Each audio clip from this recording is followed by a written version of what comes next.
Entonces un día estaba caminando por la montaña y me sentía tan bien que me negaba a volver a casa. Digo, ¿por qué tengo que volver a casa? ¿Por qué no soñar a lo grande? ¿Por qué no partir un día hacia la derecha y volver a casa pero por el otro lado del planeta? Y así fue como surgió la idea. Caminé 44 millones de pasos, los que hice desde que salí de la Puerta del Sol hasta que 3 años después llegué a la misma Puerta del Sol. Fueron 33.000 kilómetros, unos 1.000 kilómetros al mes. Pues Australia es un país muy grande y tienes 90 días para cruzarlo. Tuve que cruzar Australia por el interior, que es desierto. Y estuve más de un mes sin ver ni hablar con nadie. Desaparecido literalmente porque no hay cobertura, no hay wifi. ¿Qué tal si hago nadando lo que he hecho caminando? O sea, ¿por qué no? Con la fuerza de mi cuerpo, en un medio completamente nuevo que es el agua. Y esa fue la primera dificultad que me encontré, que todo lo que sabía no me servía para nada. Nacho Dean, bienvenido a Todo se Entrena, es un placer tenerte aquí. La verdad que tu historia es súper inspiradora y bueno, la gente quiere cambiar de gimnasio, de trabajo y se vuelve medio loca porque le parece un cambio súper drástico. ¿Cómo decides tú empezar a dar la vuelta al mundo? ¿Qué hay detrás de eso? Caminando. ¿Qué hay detrás de esa experiencia y cómo se inicia? Bueno, muchas gracias por la invitación. Es un placer estar aquí con vosotros. ¿Cómo se inicia? Bueno, realmente es un proceso. O sea, no me levanté un día del sofá y dije, venga, voy a dar la vuelta al mundo andando, sino que fue una evolución. A mí me ha gustado siempre mucho el deporte, me ha gustado la montaña, la naturaleza, la aventura. He hecho deportes como escalar, como senderismo. Y yo siempre pongo el ejemplo de que, bueno, en una ocasión pues haces una ruta caminando y vuelves a casa. En otra ocasión, pues sales ya 2 días, pasas tu primera noche al aire libre, haciendo vivac, al fuego, bajo las estrellas, y volví a casa. Luego hice ya una semana caminando y volví a casa. Luego ya me metí en rutas de varias semanas, de más de un mes. Hice la Transpirenaica, diferentes variantes del Camino de Santiago, estuve por el Polo Norte, pero siempre volvía a casa. Y tenía una ambición, unas aspiraciones en la vida. Creo que es un milagro estar vivos, que somos unos privilegiados, y que en la vida merece la pena luchar por aquello en lo que creemos y por nuestros sueños. Entonces un día estaba caminando por la montaña y me sentía tan bien que me negaba a volver a casa. Digo, ¿por qué tengo que volver a casa? ¿Por qué no soñar a lo grande? ¿Por qué no partir un día hacia la derecha y volver a casa pero por el otro lado del planeta? Y así fue como surgió la idea. Wow. Qué locura. Y bueno, entonces, ¿cómo fue el primer día? Sobre todo queremos ver cómo te despides de hoy. Va a ser el último día en casa, la última vez que vas a ver el sol. ¿Cómo empieza el siguiente día? ¿Cómo fue su último día? Bueno, desde que yo tomo la idea, o sea, desde que tengo la idea surge en mi mente, es como esa semilla, ¿no? Que está en el cerebro, un día germina, va creciendo poco a poco. Yo seguía con mi vida normal. O sea, seguía con mi trabajo, con mis aficiones, mis amigos, mis viajes, pero esa idea fue creciendo. Y entonces hasta que llegó un punto en el que no podía dejar de prestarle atención. Y fíjate que fue de tal manera que para mí se volvió en algo inevitable. Algo que o hacía o sentía que la vida iba a dejar de tener sentido. No quería esperar a tener 80 años para mirar un día atrás y decir, vaya, he dejado la vida pasar.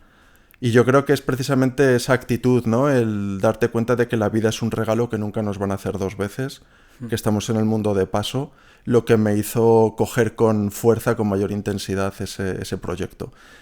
Y como digo, una cosa es tener ideas y lo que más me costó fue tomar la decisión, hacer clic, es dar el primer paso, porque tienes que romper muchas barreras, más aún para embarcarte en un proyecto pionero. Nadie había dado la vuelta al mundo caminando, entonces, como dicen los ingleses, ¿no? Hay que think out of the box, salir fuera de la caja y lanzarte a un proyecto, uno, del que no sabes si vas a volver, 2, no sabes si va a ser posible y qué va a ocurrir por el camino. ¿Quién vas a ser cuando vuelvas? Si vuelves. Tienes que hacer un ejercicio de desprendimiento absoluto. Vas andando y solo. Con lo cual puedes llevar el peso que puedes portar con tu cuerpo. Olvídate de comilonas, olvídate de armarios llenos de ropa, olvídate del confort de una cama y de una ducha diarias, olvídate de tus seres queridos, suelta los miedos también de, bueno, pues muchas veces no hacemos cosas por el miedo al que dirán, el que será de mí. Entonces es un ejercicio de desprendimiento absoluto. Y cuando tomé la decisión, al 200%, porque yo siempre digo que a por los proyectos hay que ir al 200%, una apuesta a medias, tarde o temprano estás firmando una derrota. Comencé con los preparativos y fueron 9 meses de preparativos. 9 meses, que es justo lo que se tarda en alumbrar una vida. 9 meses, nada planeado, o sea, ocurrió que fue así, ¿eh? Y luego empecé a saber que hay muchos paralelismos o metáforas, ¿no? con la vida. 9 meses, pues, de qué material llevo, qué itinerario voy a seguir, qué vacunas me tengo que poner, dónde comunico, patrocinadores... Visados, ¿no? Todo ese trabajo que hay detrás, que no se ve, que es lo que hace posible que el iceberg sobresalga sobre el agua y se vea la punta, ¿no? Ese 10% que es lo visible. Entonces, bueno, yo como una auténtica obsesión, o sea, yo soñaba con esto. Entonces me despertaba por las noches pensando si para ir de Nepal a Bangladesh había que cruzar India. O a mí me gusta mucho escribir, entonces pues con una idea que escribía como si hubiera estado ahí siempre. Entonces el último día, la última noche, os podéis imaginar, no dormí, no pegué ojo. O sea, de hecho llevaba 2 noches sin dormir, ultimando preparativos, haciendo entrevistas, yendo a la radio. O sea, se acercaba el momento real de materializarlo, de dar ya el primer paso en la Puerta del Sol, en el kilómetro 0, ahí en Madrid, y de hacerlo real. Entonces, os podéis imaginar, era pura euforia, pura...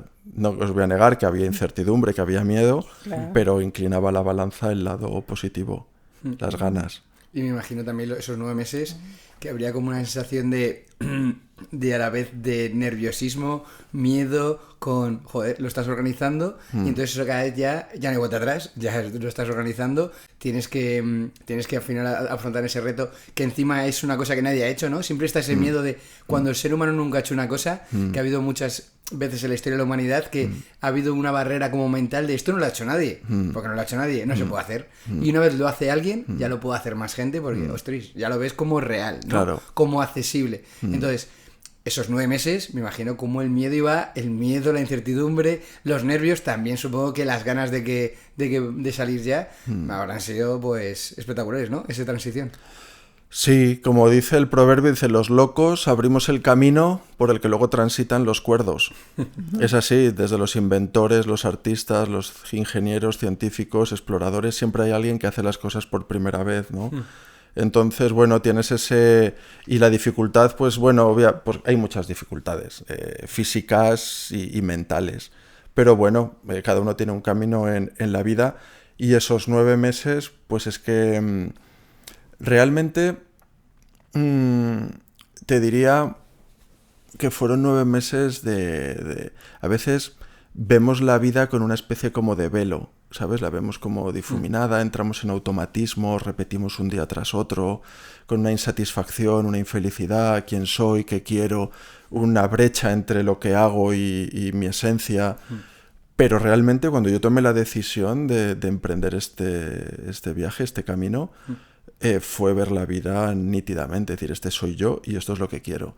Y yo a lo largo de mi vida, por mis circunstancias vitales, he vivido en muchos sitios, he estudiado diferentes cosas, he hecho muchas cosas que parecían que no tenían mucha relación. No sé si os acordáis de aquellos dibujos que hacíamos de pequeños, que era unir los puntos con una línea, ¿ser un dibujo? Pues dónde has nacido, dónde vives, qué has estudiado, qué trabajas, tus relaciones, tus sueños. Pero un día haces algo que es esa línea que une todos los puntos y de repente se alinea. Lo que sientes, lo que piensas y lo que haces. Es ese término que es la sincronía. Estar en el lugar y el momento correctos. Y para mí la decisión de dar la vuelta al mundo caminando fue esa sincronicidad. Ese decir, este soy yo y esto es lo que quiero. Y a partir de entonces, pues tienes hasta ganas de que haya dificultades para ver de qué eres capaz, ¿no? Para ponerte a prueba, para empujar tus límites. Sí, sí. ¿Y qué obstáculo tenías en la cabeza antes de salir? ¿Cuál fue el obstáculo más grande que tuviste en la cabeza para dar ese primer paso? Bueno, el mayor obstáculo era yo mismo, eran mis creencias. Fue dejar mi vieja piel, dejar mi antiguo yo y renacer, dar rienda a esa libertad, a esa autenticidad, a esa esencia que todos tenemos, pero que conforme vamos creciendo vamos pasando por todos los filtros de la educación, de la socialización, de la validación y acabas anulando tu propia esencia, ¿no? Entonces, yo creo que todos somos exploradores, está en nuestro ADN, desde que somos pequeños, desde que somos niños, somos soñadores, pero luego vamos un poco, nos van cortando por el mismo patrón y acabamos homogéneos, ¿no? Entonces, no es fácil, creo que requiere valentía, es un ejercicio también de introspección, de búsqueda, que no dura un día ni una semana, a veces son procesos de meses o años, pero bueno, al final es como renacer, ¿no? Es decir... Claro, ¿y cómo sueltas esas creencias que dices tú que al final hemos ido recogiendo, las hemos hecho nuestras, ¿no? ¿Cómo sueltas eso para hacer tu nuevo tú? Con insatisfacción, con una insatisfacción, con una sensación, con un instinto de búsqueda, de decir, esto no es lo que me llena, esto no es lo... Y seguir insatisfecho, o sea, seguir buscando. Y no es fácil, porque a veces, como digo, esa búsqueda se prolonga mucho en el tiempo. Entonces, bueno, yo me independicé muy joven, en el mundo occidental, digamos. Si te vas a África, pues allí con 15 años tienen ya hijos, ¿no? Con 21 años me fui de casa de mis padres, fruto de una crisis vital. Sentí la necesidad de mirar cara a cara a la vida sin intermediarios, sin la protección del nido, para que la vida me pusiera en mi sitio, para descubrir qué es lo que quiero, ¿no? Entonces emprendí un proceso de cambio, de búsqueda, de transformación, que duró bastantes años, donde viví en muchos sitios, donde estudié distintas cosas, donde viajé y iba buscando. Entonces, bueno, yo creo que esa fue la razón o el motor principal, la constante insatisfacción y el inconformismo, la búsqueda, la ambición, ¿no? Una visión, uno es aventurero como otro es poeta, ¿no? Porque tiene una visión romántica de la vida y sabe que la vida es algo más que pasar por el mundo. La vida hay que dejar un legado, tener una trascendencia, un propósito. Y eso ya luego depende de cada persona, ¿no? Otros, oye, valoran más la comodidad, el confort y la seguridad, y otros somos muy inquietos y hemos nacido así de serie. Totalmente. Bueno, hablas de esa, como que te venía desde dentro unas ganas de explorar, ¿no? Que al final lo tenemos todos en el ser humano de base, pero que nos van cortando poquito a poco. Pero al final esa curiosidad y esa exploración, yo creo que son dos cosas súper importantes para que el ser humano mejore, ¿no? Para que crezca. Entonces al final tú decidiste tomar ese camino que puede parecer una locura, pero es como un camino de crecimiento. Porque al final, lo decías tú, bueno, ese era mi propósito, sabía que si no iba a estar completo, pero habría a lo mejor que incitar más a la gente a que explorase más, a que fuese más curioso y a que hiciese ese tipo de cosas, a lo mejor no tan agresiva o tan salvaje extremo. Como eso. No, yo no. Entiendo perfectamente el punto. Sí. Desde luego, ¿qué ocurre? Es muy curioso, ¿no? Porque cuando te lanzas al proyecto, a la expedición, a X, empiezas a poner en práctica una serie de habilidades y herramientas que llevamos en nuestro ADN, en nuestra naturaleza, como es esa resiliencia, como es esa adaptación al cambio, como es esa gestión de la incertidumbre, como es esa planificación, trabajo en equipo. O sea, estaba poniendo en práctica unas habilidades que no sabía ni cómo se llamaban, ni que existían. El tema del propósito, de la vocación de servicio, lo estaba haciendo por pura pasión y por pura intuición y por pura necesidad. A veces bueno, hablamos de la pasión. No, yo lo mío era una necesidad. O sea, yo lo hacía por necesidad. No, siempre me gusta mucho hablar de los dos tipos de hambre que hay en el mundo. Está el hambre pequeña, el hambre física, el hambre del estómago, pero luego está la gran hambre, que es el hambre del alma. Es el hambre del espíritu, es la necesidad de vivir una vida con sentido. Y nace de ahí. O sea, mi decisión de dejar todo y dar la vuelta al mundo caminando nace de una necesidad. O que lo hago o siento que mi vida no va a tener sentido, ¿no? Y en cuanto a recomendar, aconsejar, yo lo que animo a las personas es a que sean valientes, a que no se conformen y aspiren a vivir mejor, ¿no? A crecer. En absoluto les recomiendo dar la vuelta al mundo caminando, no hace falta, pero sí caminar. Caminar sin duda es una actividad física con muchos beneficios, tanto físicos como mentales y espirituales. Y si lo haces en contacto con la naturaleza, el retorno y el beneficio que obtienes es mucho mayor. Hago este breve parón para recordaros un dato real. 9 de cada 10 personas que estéis viendo este vídeo no estéis suscritos al canal. Y realmente suscribiros al canal no cuesta nada, es gratis, solo tienes que clicar un botón y nos ayudáis un montón. ¿Por qué? Porque así podemos hacer mejores episodios, traer a mejores invitados y crecer mucho más. Así que, si te gusta nuestro canal, si te gusta Todo se entrena, suscríbete, nos ayudas un montón y ponnos en comentarios qué es lo que más está gustando de este episodio. Continuamos con el episodio. Pues cuéntanos un poquito más de la experiencia a nivel de, por ejemplo, vamos a bajar un poco más a tierra. ¿Qué llevaste cuando saliste? Es decir, que tenías, yo sé que ibas como una especie de carretilla, ¿no? ¿Qué llevabas en la carretilla? Los utensilios así más importantes. ¿Cuántos pasos hacías al día? Que eso es también una cosa bastante interesante, que aquí nos reíamos mucho con, vamos a hacer 10.000, 15.000, 20.000 al día, que estamos nosotros siempre así para la movilidad. ¿Cuántos hacías tú? Porque yo creo que en ese viaje lo que hiciste fue alargar tu vida muchísimo, porque si los pasos nos alargan la vida, imagínate los tuyos. Yo lo pienso, digo, que dicen que cada peldaño que subes de una escalera es un año más de vida. Digo, pues yo debo ser ya no inmortal, pero caminé 44 millones de pasos. Wow. Fueron 33.000 kilómetros los que hice desde que salí de la Puerta del Sol hasta que 3 años después llegué a la misma Puerta del Sol. Fueron 33.000 kilómetros, pues más o menos son 11.000 al año, unos 1.000 kilómetros al mes, que son unos 30 y pico al día. 30 y pico kilómetros al día por sistema. Es verdad que hubo días que no caminé, con lo cual la media aumenta a 45 kilómetros. O sea, los días que caminaba una media de 45 kilómetros diarios, que es más de una maratón. 50.000 pasos o algo así, más o menos. No sé exactamente, yo sé el total, el cómputo total son unos 44 millones de pasos. Joder. Habría que hacer el cálculo para bajarlo al día. Pero sí, entre 45 kilómetros, pues no sé cuántos pasos serían, pero una bestialidad. Vamos. Total. Sí, por ahí. Vamos, habría que sacar una calculadora aquí, los que nos están escuchando. Día, más o menos. Aprox, empujando un carro de 50 kilos. Wow. Y no sobre plano. Y no sobre plano. Y cuando terminas, duermen en la tienda de campaña en el suelo, raciona tu comida, o sea, no te pegas un atracón. Y luego, como digo, bueno, pues alejados de unas condiciones de higiene, de confort, de alimentación, ¿no?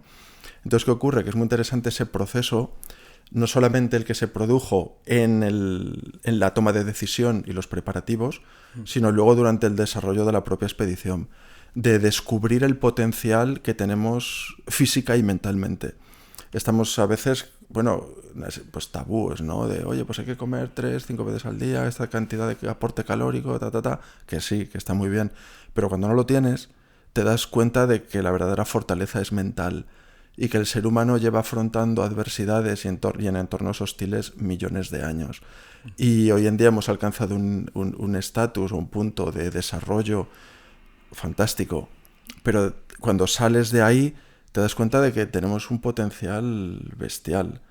Vale, he estado 3 años lavando mi ropa a mano, durmiendo en el suelo de una tienda de campaña, duchándome con agua fría si había agua, y entonces perdí 12 kilos de peso. Entonces te vas volviendo como una especie de ser resistente a la intemperie, a las inclemencias, a la lluvia, al frío, a la humedad, a la escasez de la alimentación, a los ecosistemas o la fauna peligrosa. Entonces, de hecho, antes de empezar me comí mucho. Quería engordar, quería ganar unos kilos de peso porque sabía que luego iba a atravesar dificultades, ¿no? Y... Como el chico este que se va a Supervivientes y engorda 20 kilos porque sabe que luego va a estar sin comer. Pues algo parecido. Me puso hasta arriba de comer lubina, de comer espaguetis carbonara, o sea, de hecho, yo cuando veía las cosas digo, yo no quería estar fit, yo quería estar fat, ¿sabes? Y luego digo, ¿qué dieta has seguido? Pues CLQP, come lo que puedas. O sea, cuando estás en la India, en Irán, en el desierto, es que comes lo que hay. Entonces, ha habido veces que la comida que tenía que decidir si la tomaba para cenar y no irme a la cama con hambre, al saco, o me la guardaba para desayunar y empezar el día con energía. Entonces, bueno, ese proceso también de autocontrol es muy interesante, de control de nuestras pasiones, de nuestras necesidades, ¿no? El control de la palabra, el control de la pereza, de la procrastinación, del sexo, de muchas cosas que al final van en tu crecimiento, ¿no? ¿Y cómo hacías durante esa caminata el tema de hablar, por ejemplo, que decías, ese control de la palabra? Supongo que eras tu mejor amigo, tu mejor escucha. No, total. Bueno, he estado semanas sin ver ni hablar con nadie, cruzando desiertos. Wow. Por ejemplo, en Australia. Australia son 4.000 kilómetros desde Darwin al norte hasta Sydney al sudeste. Y una de las dificultades de viajar a pie es cruzar los países en el tiempo que tienes en el visado. Entonces, Australia es un país muy grande. Si lo superpones al de Europa, son prácticamente las dimensiones de Europa, y tienes 90 días para cruzarlo. Entonces eso me obligó, yo idealmente, pues si puedo camino por la costa, que hay menos desnivel, el clima es más benigno, hay más poblaciones. Tuve que cruzar Australia por el interior, que es desierto. Entonces me obligó a caminar 50 kilómetros todos los días, racionando la comida, y estuve más de un mes sin ver ni hablar con nadie. Desaparecido literalmente porque no hay cobertura, no hay wifi.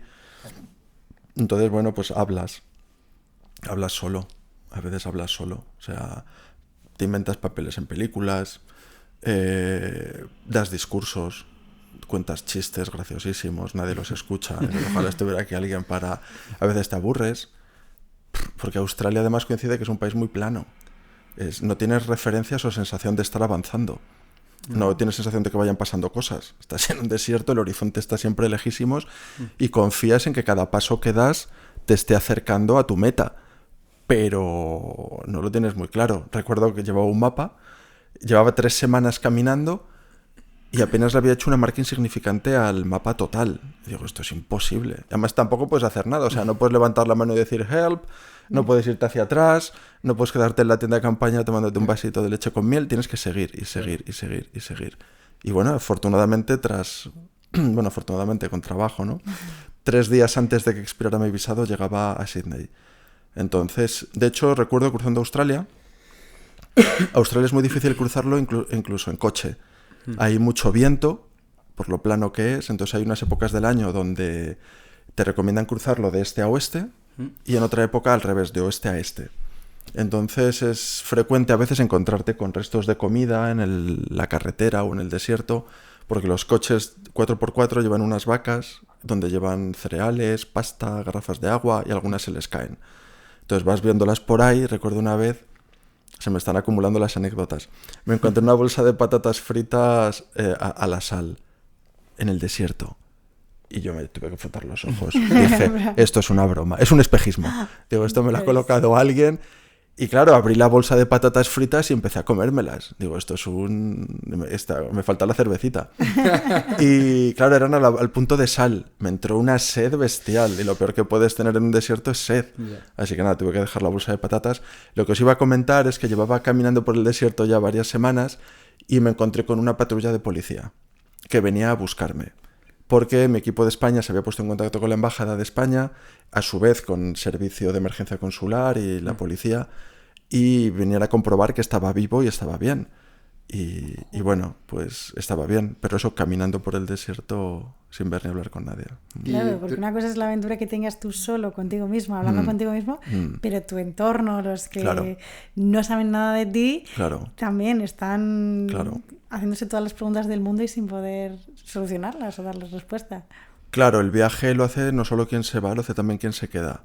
Entonces, bueno, y hoy en día, ¿qué ocurre? Que estamos muy acostumbrados a estar localizables 24/7. Y en un viaje así es imposible.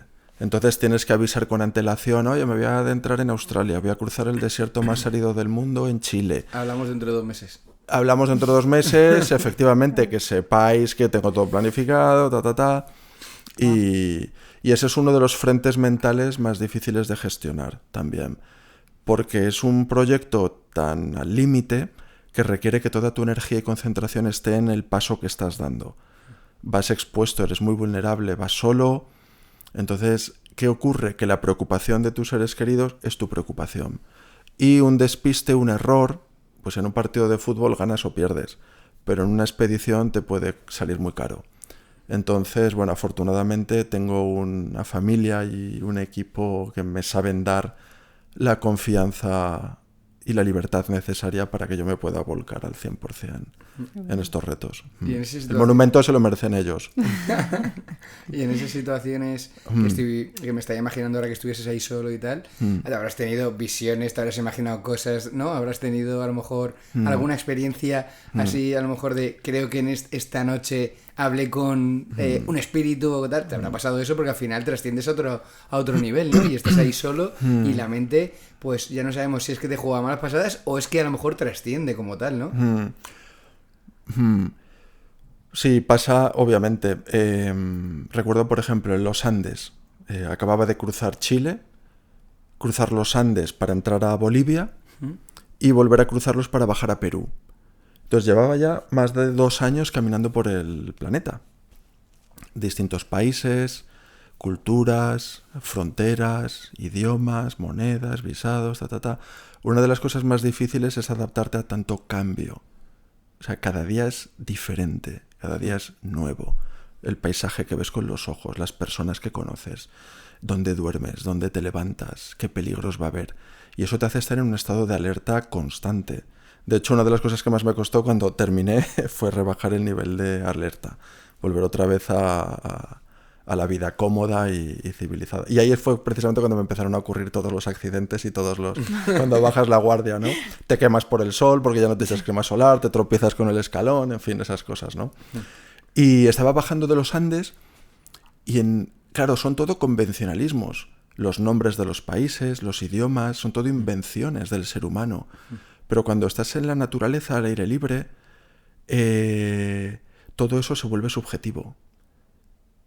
Estás en la montaña y has cruzado ya tantas montañas y tantos valles y has dormido bajo tantos cielos y has visto tantos amaneceres y estrellas y lunas llenas que de repente tuve una sensación como decir estar en un lugar sin hora ni nombre. Es estar en la naturaleza. O sea, lo único que es cierto, que es real, es lo que veo. De repente desprenderte de todos los artificios. ¿Y qué veo? Estoy viendo el bosque, estoy viendo el animal, estoy viendo el camino, estoy viendo la supervivencia. Todo lo demás es subjetivo. Entonces, bueno, son esos distintos planos, ¿no? Porque también tienes que relacionarte, tienes que hablar, tienes que... De hecho, me pasaban cosas después de estar semanas en la montaña.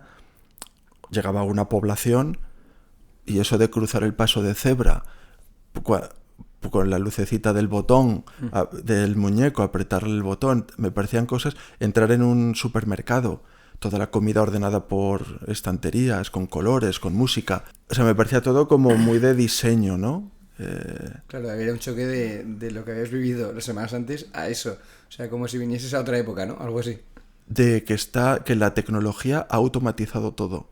Vienes de estar al aire libre, donde todo es posible, el abanico de posibilidades es muy amplio, de tu libertad de movimiento, de acción, de posibilidades, pero de repente llegas a una ciudad y está todo organizado, cruzas por aquí.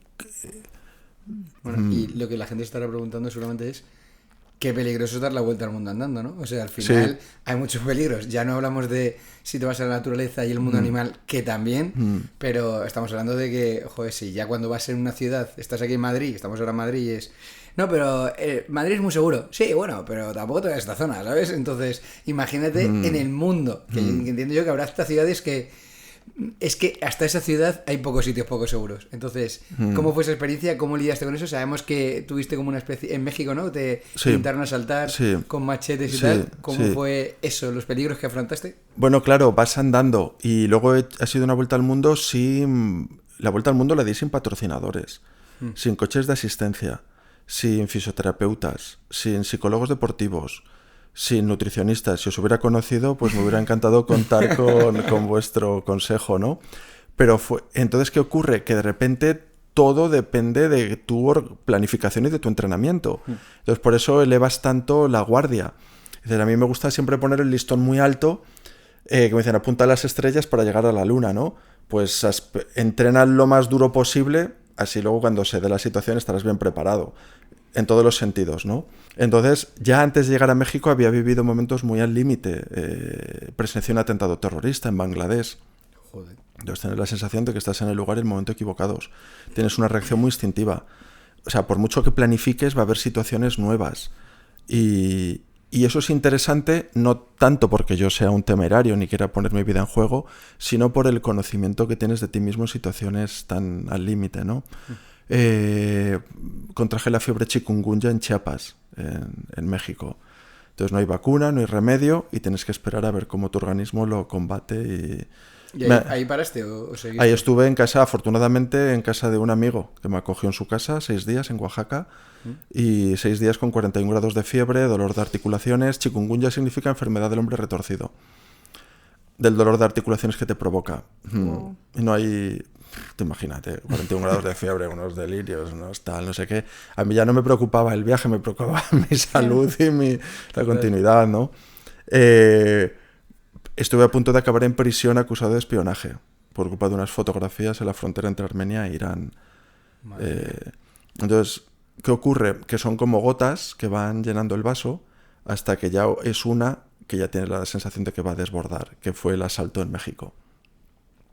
Entonces, una aventura así comienza cuando sientes que es algo inevitable, que es una llamada de la vida que no puedes desatender. Y del mismo modo termina cuando sientes que ya va siendo momento de ponerle el punto y final. Ya había llegado a México, me quedaba poco para llegar a Estados Unidos y pues al principio tira de ti mucho la ilusión, las ganas, la pasión y al final tira de ti ya que te queda poco para terminar. Pero los últimos metros son los más difíciles. Pero hablas de México, pero de México a España todavía ha quedado un montón. Sí, quedaban miles de kilómetros. Pero claro, ya había llegado desde España, había cruzado toda Europa, toda Asia, Oceanía y América, desde Chile hasta México. Claro.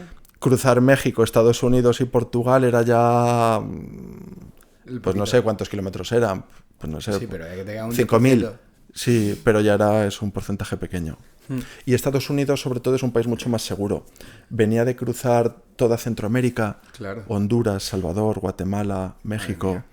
Y ahí, antes decíamos, bueno, la visión romántica, ¿no? Dar la vuelta al mundo a pie, conocerte, las culturas, los templos. Ahí no hay nada romántico. Ahí cada mañana sales a... O sea, se empieza a desarrollar cierta ansiedad, cierto estrés. Hacer etapas muy largas para intentar cubrirlo lo antes posible. El Salvador lo crucé con escolta de policía. De 6 días que tardé en cruzar el país, 3 me asaltaron con machetes. ¿En Salvador? En Salvador. Claro, bueno, tú pillaste la época del Salvador, que en 2015. Ahora, que ahora se supone que es más segura. Ahora con Bukele ha cambiado mucho la situación. Claro. Ahora se ven muchos documentales de las cárceles más peligrosas del mundo. La cárcel no es peligrosa porque los presos están entre rejas, en la celda. Peligroso era cuando toda esa gente estaba en la calle. Claro, totalmente. Entonces, y entonces, esos momentos en los que, joder, me estoy imaginándome ahora que ibas tú con tu carrito, ¿cuántas veces te quitaron cosas del carrito que tuviste que reponer o cómo hacías en ese momento? Me asaltaron una vez. Una vez se materializó el asalto. Fue en Lima, en el barrio del Callao. El barrio más peligroso de todo Perú. Claro. Estuve un mes sin caminar en Lima, celebrando las segundas navidades de mi viaje. Claro, a lo largo del viaje hay fechas importantes, cumpleaños. Aquí la gente pues se casa, tiene hijos, ¿no? Y claro, tú lo vives desde lejos. Y esa también es otra reflexión, ¿no? ¿Qué tiene que ocurrir para que yo abandone? Para que yo deje el viaje, ¿no? Pues no estás solo lejos de los momentos buenos, estás también en los malos, ¿no? Y... Entonces, bueno, pues las Navidades, las primeras las celebré en Bangladesh, que es un país musulmán, no se celebra mucho, la Navidad es una festividad cristiana, las segundas en Lima, y allí tenía buenos amigos. Entonces, pues estuve un mes sin caminar. Y cuando volví a retomar el camino, pues me había acomodado mucho. A dormir en una cama, a lavar la ropa en una lavadora, a darme una ducha diaria. Y luego además ocurre otra cosa, cuando vas caminando, tu ritmo se acostumbra a los ritmos de la naturaleza. Cuando el sol sale, tú te despiertas y echas a caminar. Cuando el sol se esconde, ya no hay luz, poco más hay que hacer, poner la tienda y a dormir. Pero en la ciudad, con la luz eléctrica, cada vez te acuestas más tarde. Empiezas a contestar emails, a subir fotos, a hacer entrevistas. Y del mismo modo que te acuestas más tarde, pues te levantas más tarde o duermes peor. El descanso tiene peor calidad. Entonces, aunque suene raro, deseaba ponerme en marcha porque me sentía mejor caminando 50 kilómetros al día y durmiendo en mi tienda de campaña que en el estilo de vida urbanita, ¿no? Entonces es verdad que te acomodas, te malacostumbras. Y cuando retomé la marcha, pues iba pensando qué bien me lo he pasado, lo que voy a echar de menos a mis amigos, qué pereza otra vez volver a tener que buscar dónde dormir, qué comer. Y con esos pensamientos me fui metiendo en este barrio, el barrio del Callao. Y cuando me quise dar cuenta, pues tenía tres tipos, sujetándome por la espalda, inmovilizándome, rajándome el pantalón, robándome lo que llevaba encima. Y no me robaron el carro, yo creo que porque pensaron que llevaba un bebé. Pero no te quitaron nada del carro, por ejemplo. No, estuvimos ahí forcejeando unos segundos, me quitaron la cámara de fotos, el móvil, lo que llevaba encima. Pero el carro no. En el carro llevaba yo mi documentación, un ordenador portátil, pero lo llevo cubierto con una capa opaca. No se ve lo que hay dentro. ¿Y qué herramientas aparte de eso tenías en el carro, por ejemplo? Entiendo que una navaja suiza, ¿no?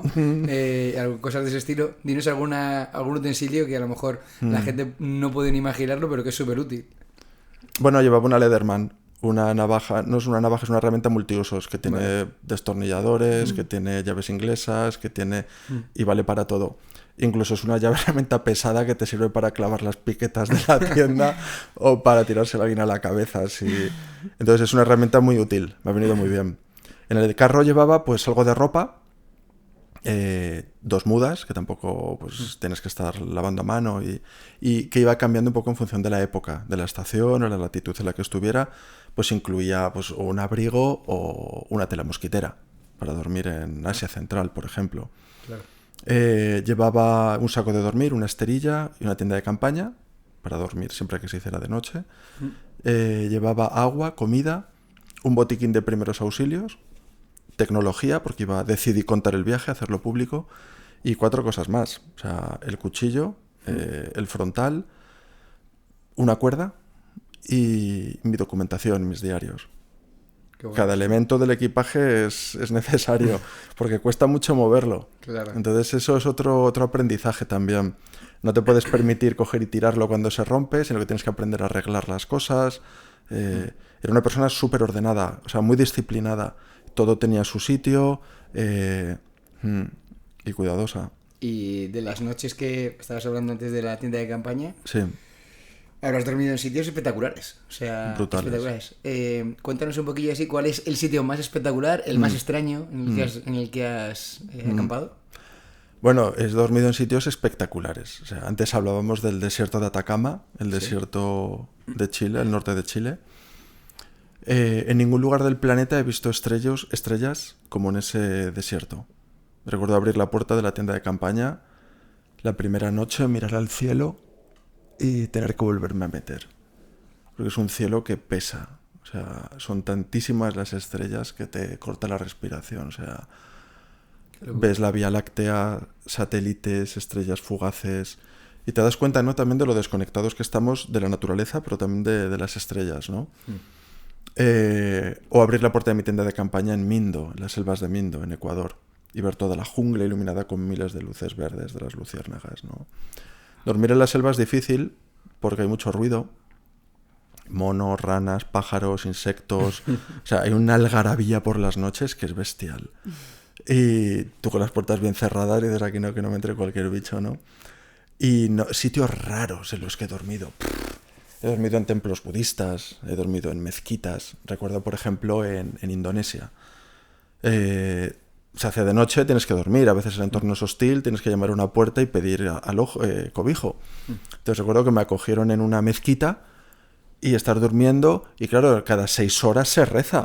Entonces abrir el ojo y ver ahí al almuedín pues invocando a la oración a las 2 de la mañana, a las 6, y verlo un poco como medio en sueños, ¿no? Como abres el ojo, tienes la sensación de que estás en una novela, en una película. Qué locura. Y bueno, ya entrando también en el tema, estamos hablando antes de los peligros y tal, ya se me viene a la cabeza los animales. O sea, al final la naturaleza, también ahí hay muchos peligros. Ya no estamos hablando de barrios como el de Lima y tal, sino que, joder, es que a lo mejor te metes por un sitio de la selva y aparece un jaguar, yo qué sé, me lo invento. Sí, o sea, sí. ¿Cómo ha sido tu experiencia con los animales? Comentas lo del jaguar, me viene a la mente Costa Rica. Pues caminando por Costa Rica hay muchos parques naturales, mucha vida salvaje. y hay señales de tráfico, el típico triángulo, con un jaguar. O sea, entonces, claro, se está haciendo de noche, buscando un sitio donde acampar.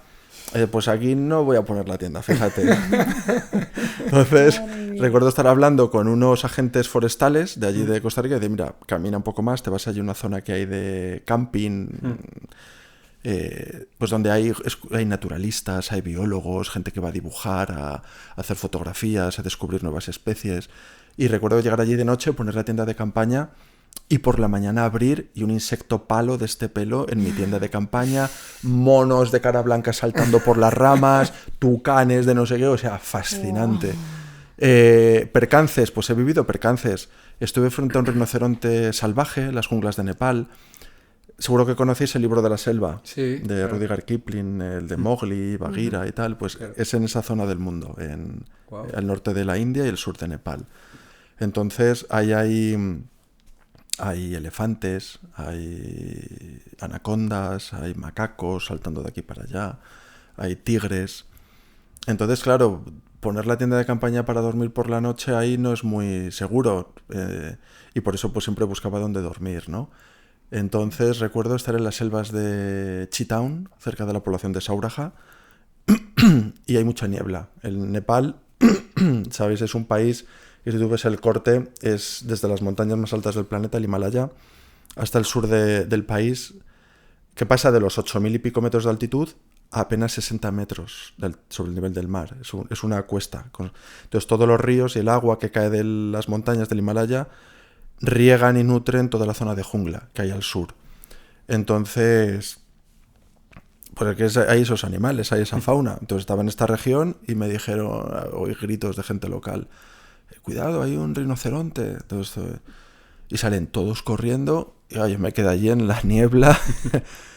Digo, hostia, ¿de verdad? ¿Hay un rinoceronte? Yo quería verlo. O sea, quería ver un rinoceronte en la vida real.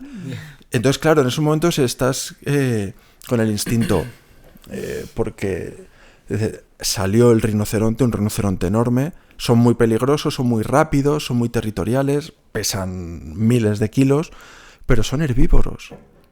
Yo sabía que no estaba en su menú, o sea, que no me iba a atacar para comer. Y en esos momentos, bueno, también tengo que decir que confiaba en mis piernas a subirme a un árbol. O sea, de repente como que evalúas todas las variables, todas las circunstancias, ¿no? Para no perderme ese momento, pero tampoco morir en el intento, ¿no? Y bueno, pues nada, se metió en el río Rapti y desapareció en la jungla. Wow. Y viví un momento fabuloso. He tenido dingos aullando alrededor de mi tienda de campaña en Australia.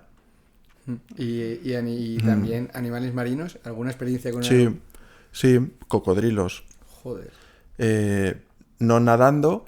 Cuando uní nadando Papúa con Papúa Nueva Guinea, en el mar de Bismarck, es un ecosistema marino donde hay tiburones, hay cocodrilos de agua salada, que son los cocodrilos bestiales, y una medusa muy pequeñita. A veces son más peligrosos los animales pequeños que los grandes.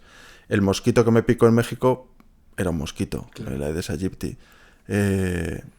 Una comida en mal estado te puede fastidiar días o semanas. Total. Por cosas insignificantes, ¿no? Y recuerdo que estábamos grabando un documental en Papúa y fuimos con las cámaras y el dron a una zona en la que hay cocodrilos. Y los cocodrilos pues están a su aire. O sea, si tú no les molestas, están ahí. Entonces de repente uno de los cocodrilos empezó a notar el viento porque fuimos bajando el dron y las aspas generaron un viento, una corriente. Y los cocodrilos empezó a levantar el hocico hacia el dron. Y yo le dije al compañero de equipo, digo, echa el dron hacia un lado, porque yo por documentales he visto que un cocodrilo se puede comer un ñu o una gacela. Digo, el dron lo hace en pedazos. En vez de echarlo hacia un lado, y en Papúa hay tanta vegetación y tantos árboles que se lían las hélices del dron con las hojas y tal, pierde el control y se cae el dron. Y antes de que caiga, el cocodrilo se abalanza y se lo come. Se come el dron y sigue grabando en la boca del cocodrilo. O sea, tenemos imágenes ahí muy buenas, pero a mí no me dio ningún ánimo porque al día siguiente tenía que nadar. Ya ves. Dije, si haces eso con el dron, imagínate conmigo. Digo, entonces claro, nadé 2 kilómetros mar adentro para evitar la zona de manglares, que es donde están los cocodrilos. Entonces, claro, eso fue un percance que vivimos el día anterior y que cuando estás nadando, Te viene a la cabeza cualquier tronco, cualquier cosa que ves flotando, te suben aquí. Sí, sí. Sí, en el estrecho de Bering, ahí entre Alaska y Rusia, vi ballenas jorobadas, Wow. saltando, o sea, bueno, saltando, sí, jugando, ¿no? Wow. Hacia el Polo Norte. ¿Y hubo alguna ruta que tuviste que cambiar completamente porque de repente hubo, yo qué sé, un tornado o hubo algún cambio de clima o incluso, yo qué sé, una cosa inesperada como un derrumbamiento de piedras, no sé, algo Sí, así? bueno, por ejemplo, en mi ruta inicial estaba a cruzar Siria, pero cuando comencé y llegué a Siria habían pasado muchos meses y había estallado una guerra. Entonces tuve que bordear Siria a través del Cáucaso, Georgia, Armenia, Irán, y de hecho en Ereván, capital de Armenia, conocí a refugiados sirios que su casa de Alepo había sido bombardeada. Entonces gente que ha perdido todo, que se ha tenido que exiliar a otro país y que sin tener nada te comparten contigo lo poco que tienen. Te invitan a su casa, caminan contigo y esos gestos de generosidad, de humanidad, te bajan muy a tierra. Y que, porque habrás aprendido un montón de ti mismo, de la naturaleza y de cómo nos relacionamos con ella, ¿no? Pero también has visto tropecientos tipos de culturas diferentes, cómo se relacionan, cómo te acogen, cómo no. ¿Qué has aprendido de ellos o qué es lo que más te ha impactado de todas esas culturas? Bueno, es curioso porque en el más allá, que es el mundo de las ideas, de las filosofías, de las religiones, el mundo, digamos, más mental, espiritual, somos todos diferentes. Entonces vas cruzando fronteras y países y vas viendo que todo cambia, ¿no? Y dices, ¿qué verdad hay? Cuando todo cambia, todo es subjetivo. Cambian las leyes, cambian las monedas, cambia todo. Y si tienes una perspectiva histórica, ves que todo cambia, ¿no? ¿Qué verdad hay? Entonces te das cuenta que en el más allá somos diferentes, pero en el más acá somos muy parecidos. Y da igual la procedencia, el color de la piel, la altura o el idioma. Todo ser humano necesita comer, estar sano, ser feliz y disfrutar en compañía de los suyos. Y eso da igual, aquí en España, en la Conchinchina o los esquimales de Alaska. Y eso es bueno, pues es ahí justo donde encuentras esas cosas que tenemos en común. Te das cuenta también de que países donde tienen muy poco, ojo, son muy generosos. O sea, lo comparten todo contigo. Y tienen la alegría de vivir.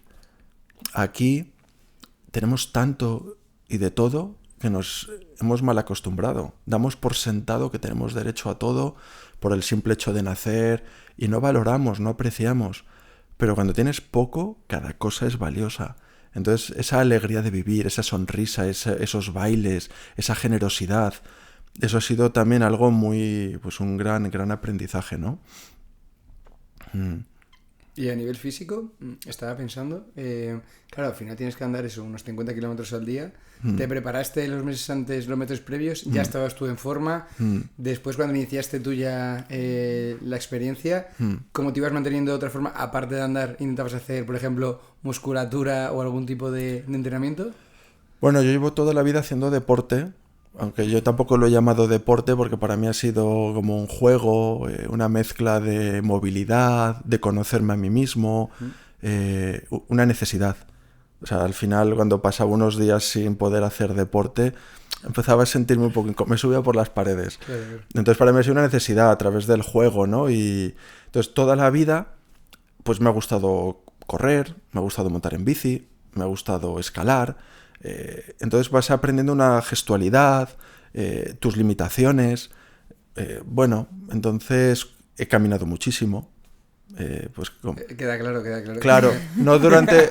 No, Antes, ¿no? Antes. Vale. Claro, entonces tenía cierto tono, forma física, que es muy importante, los pies, las piernas, la espalda. Claro. Entonces, bueno, claro, una cosa es hacer el Camino de Santiago y otra es meterte una panzada de miles de kilómetros. Pero sobre la propia marcha, el cuerpo y la mente van cogiendo el tono necesarios. ¿Y no tenías ningún tipo de lesión a lo mejor muscular en la pierna? Joder, pues mira, te voy a contar una anécdota. O sea, empecé con tantas ganas que las primeras etapas las hacía corriendo. Iba corriendo con mi carrito por Comunidad de Madrid, por Guadalajara, por Teruel, etapas de 50, 60 kilómetros.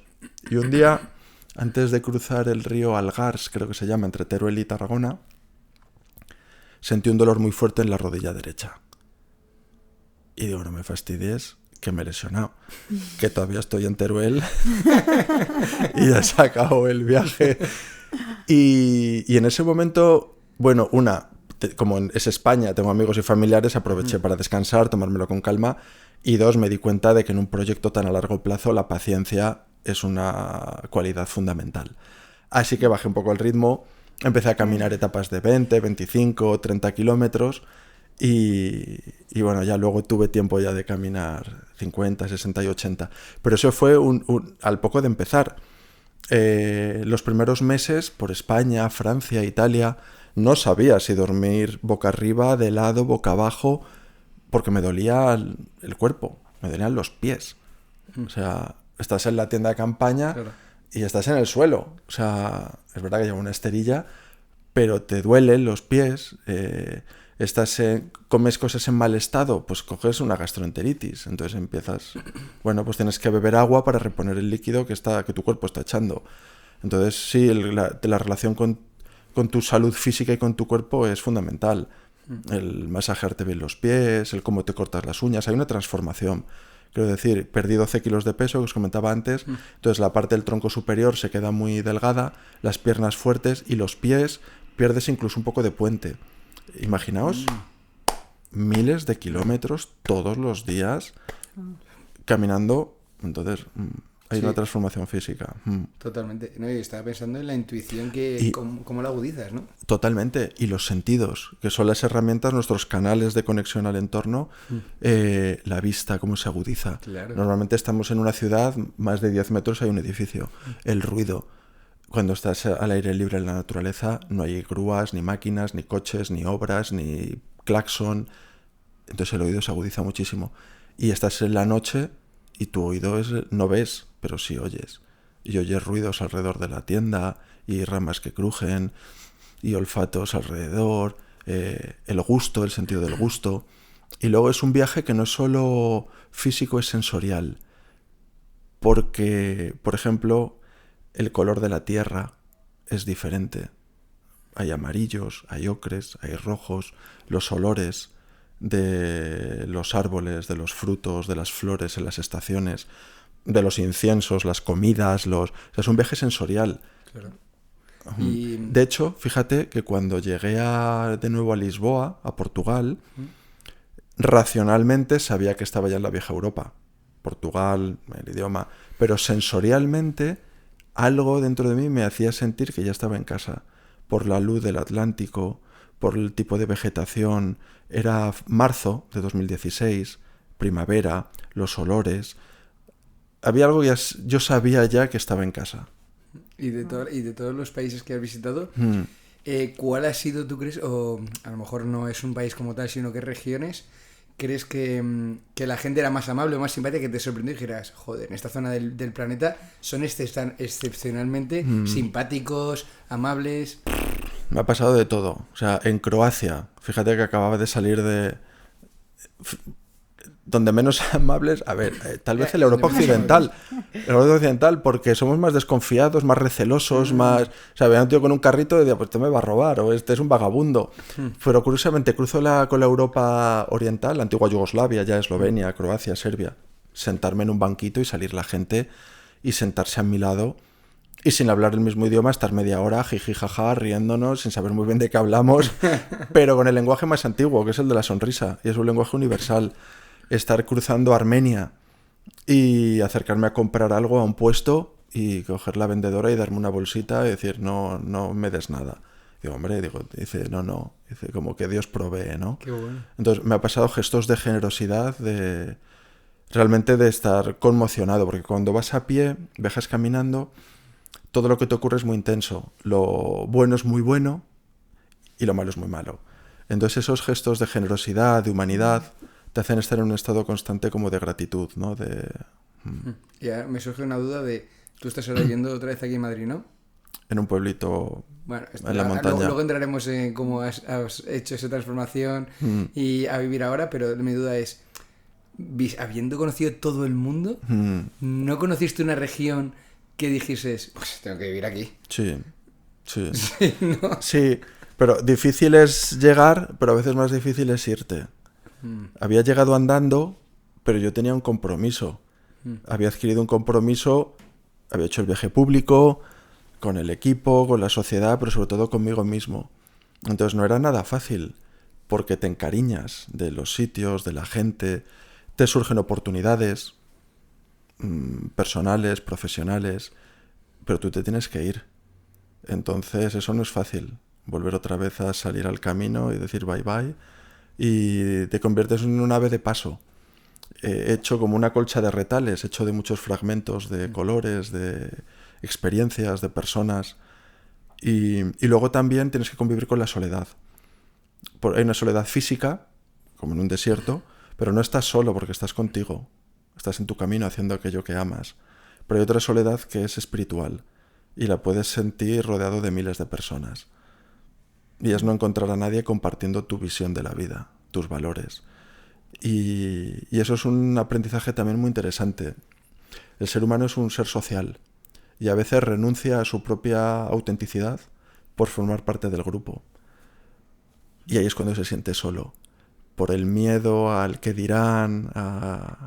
Pero ocurre un fenómeno, una cosa muy, muy bonita, que es que cuando eres capaz, eres valiente de vivir acorde a tus valores, empiezan a aparecer las personas correctas.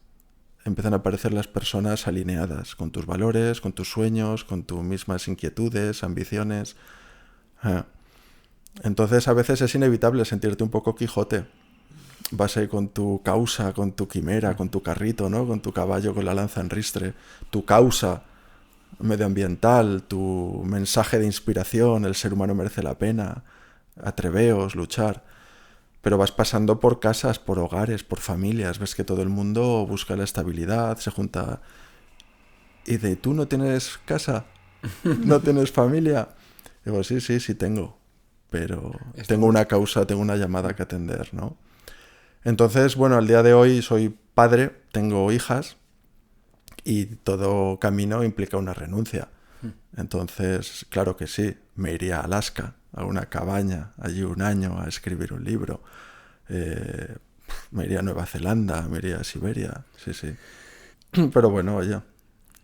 Y has dicho una cosa súper interesante, porque tenemos la necesidad de encajar en esos grupos, pues, al ser seres sociales, y sin embargo luego nos sentimos ahí que no encajamos, ¿no? Pero lo hacemos por supervivencia, lo hacemos porque el grupo nos da seguridad, nos protege, o sea, es un instinto también.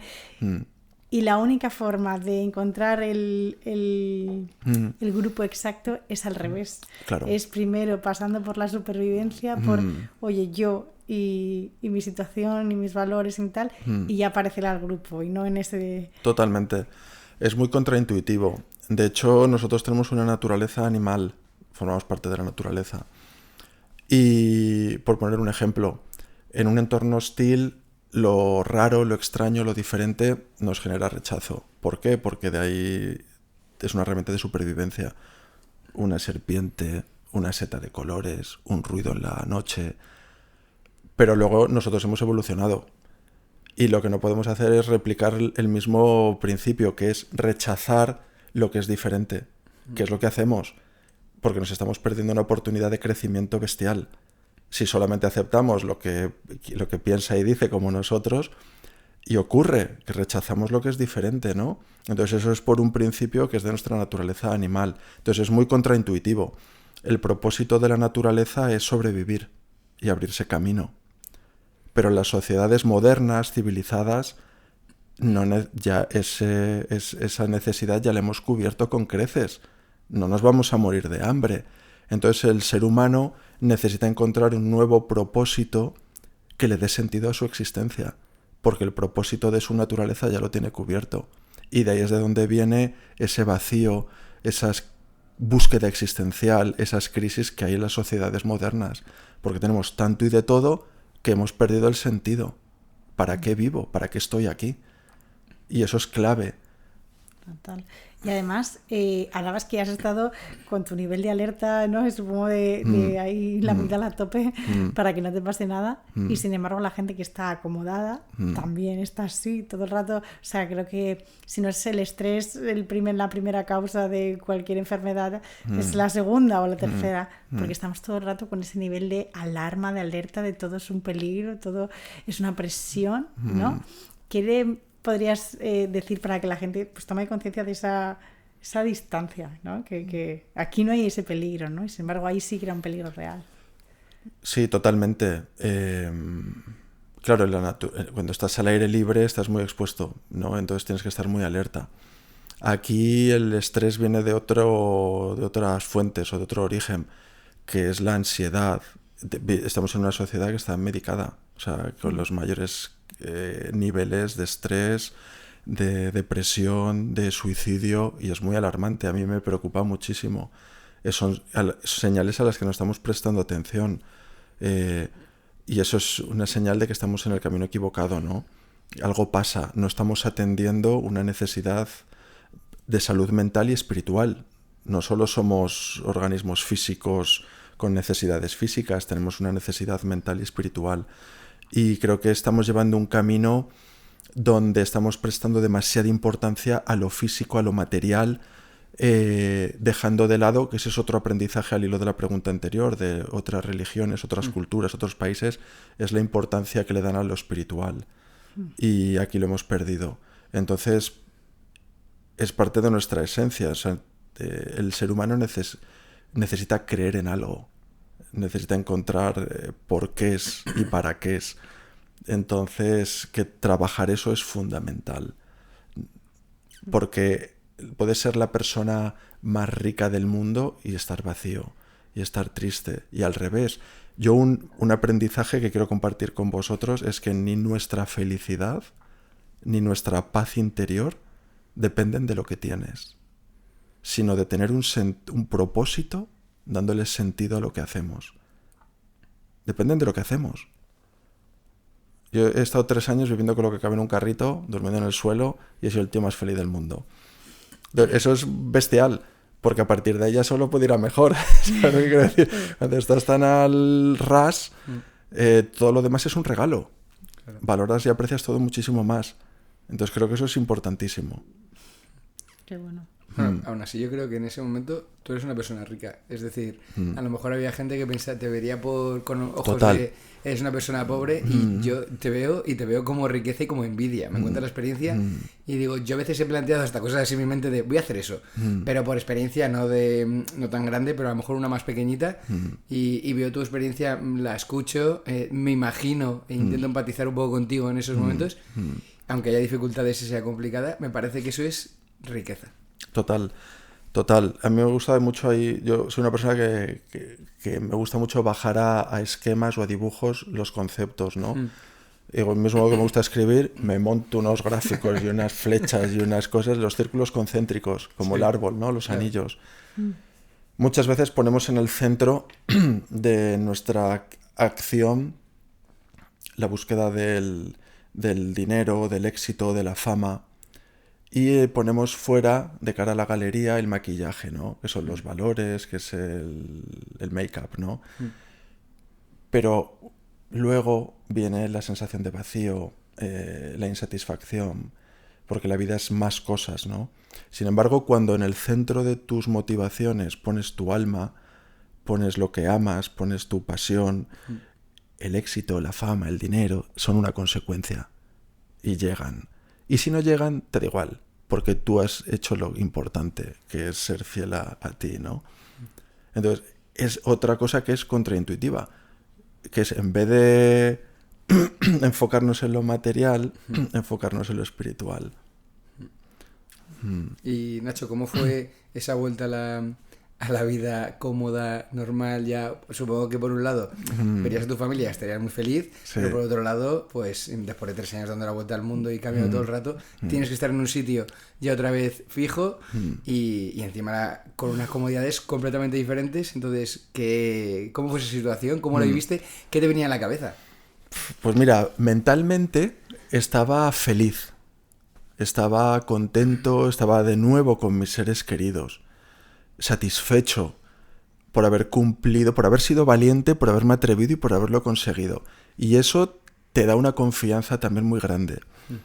Cuando te atreves y consigues las cosas, o por lo menos lo intentas, que eso es también importante, ¿no? Entonces, mentalmente estaba feliz, pero físicamente me costó horrores, porque yo todos los días caminaba. Entonces, de repente, el no caminar tanto, seguía durmiendo en el suelo. Estuve semanas que dormía en el suelo con mi esterilla y mi saco y las ventanas de la casa abiertas para que entrara el viento, la lluvia. O sea, me pasaban cosas físicas. El aire de los interiores, fijaos que estamos siempre en cápsulas de condiciones de temperatura y humedad constantes. La casa, el coche, el tren, el avión, el trabajo. Pero luego sales de ahí, te constipas, te resfrías, la alergia, Entonces pasa al revés. Cuando estás tanto tiempo al aire libre, de repente estar en un interior, se me secaban las mucosas, tenía sed, porque había estado acostumbrado a estar al aire libre. Hay una humedad diferente, ¿no? Me subía a un coche y me mareaba. Claro, llevaba 3 años a 5 por hora. Un coche a 50, 60, 90, 100, me mareaba. Oía un ruido a mi espalda y me giraba. Estaba muy alerta. Me pasaban cosas físicas. Entonces, bueno, me llevó un tiempo bajar ese nivel de alerta. Recibí una propuesta de la editorial Planeta para publicar mi libro. Entonces me fui con todos los diarios que tenía de todo el viaje y me fui a una casa en la montaña. Estuve 1 año por ahí escribiendo el libro. Entonces os podéis imaginar abrir el primer diario por la primera página. 21 de marzo de 2013. Puerta del Sol, San Martín de la Vega, que fue mi primera etapa. Y volver a revivir el viaje otra vez. Y decidir qué contar, cómo contarlo. O sea, el exponerte. También decir, joder, es que si cuento esto me van a criticar, si cuento esto otro no va a gustar por aquí. Y digo, mira, yo he decidido este camino por ser fiel a mí, ¿no? Voy a escribir el libro que me dé la gana. Y quería compartir, quería llegar lo más hondo posible. Compartir aquello que no vas a encontrar en ningún otro libro de viajes o guía, ¿no? Sino que tiene de puro y de auténtico el viajar a pie. Fíjate que además, esta mañana hablando con mi pareja, hablamos de los vídeos, ¿no? Que ahora la gente pues sube sus viajes, aunque sean de fin de semana, y viendo uno de ellos nos hemos parado y hemos dicho, o sea, no han vivido el viaje, ¿no? Han estado todo el rato porque tenías hasta, me levanto, voy a esto, y digo, has estado 2 días y tienes 5 vídeos. No has vivido, ¿no? Entonces, ¿a ti te pasaba que al principio te costaba conectar o directamente desde el minuto 1 ya sabías, oye, tengo que vivir esta experiencia? Claro, de hecho emprendí esta experiencia por estar conectado. Conectado no al internet, las pantallas, las redes, sino para estar conectado conmigo mismo y con el medio, ¿no? Y de hecho empecé con muy pocos medios, o sea, apenas con unos recursos que yo tenía, unos ahorritos, pero no llevaba, o sea, que decir, no iba grabando un documental, que hubiera sido la leche, ni, bueno, al principio, claro, hacía fotos de todo, me llamaba todo muchísimo la atención, cuando vas caminando, la abeja, el X, lo que fuera, el monumento, pero luego llega un punto en el que es un poco como un disco duro en la cabeza, ya empiezas a ver tantas cosas que ya tienes que ver algo realmente nuevo, atractivo, para que saques la cámara y le hagas una foto. Y luego también porque estamos acostumbrados a ver la realidad a través de una pantalla. Y yo quería verla con mis ojos, ser parte del cuadro, ser parte de la foto. Entonces decidí dar la vuelta al mundo andando, no en avión, ni en coche, ni en tren, ni en moto, precisamente para estar conectado. Quería una aventura con mayúsculas. como dicen, quería todo, no quería solo un trozo del pastel, quería el pastel entero. El pastel de la vida. Después de hacer todo ese viaje espectacular, eres el primero que lo hace.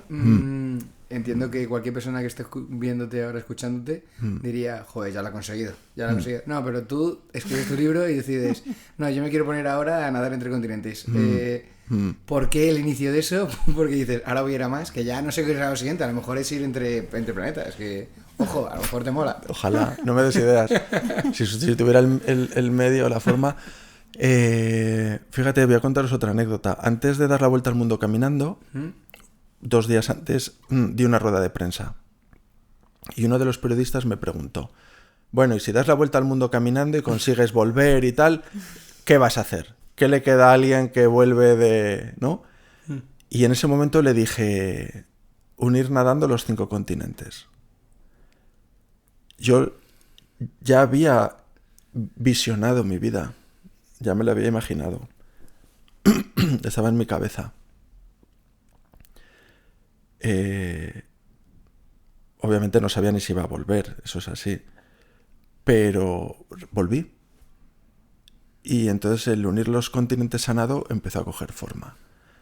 Y luego también he sido mucho tiempo caminando en tierra, es un terreno duro. Me apetecía algo más blando. Hay que fortalecer los brazos, ¿no? Ahora ya. Me apetecía fortalecidas. Totalmente.